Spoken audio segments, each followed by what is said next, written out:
السلام علیکم اسٹوڈنٹس، کیسے ہیں آپ سب؟ امید کرتی ہوں خیریت سے ہوں گے۔ آج ہم مسجد نبوی کے بارے میں چند جملے لکھیں گے۔ مسجد نبوی سعودی عرب کے شہر مدینہ منورہ میں قائم اسلام کا دوسرا مقدس ترین مقام ہے۔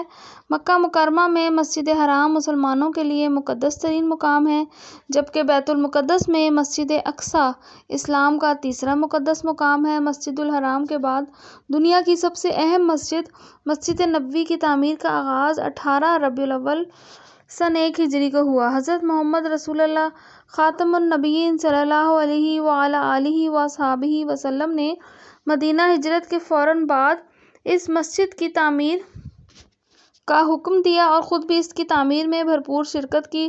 مسجد کی دیواریں پتھر اور اینٹوں سے جبکہ چھت درختوں کی لکڑیوں سے بنائی گئی تھی۔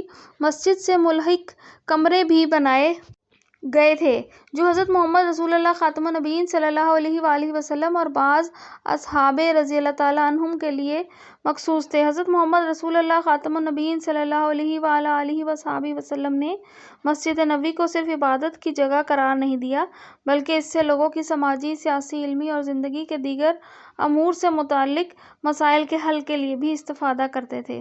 اسی لیے مسجد مسلمانوں کے لیے انتہائی اہمیت کی حامل ہے۔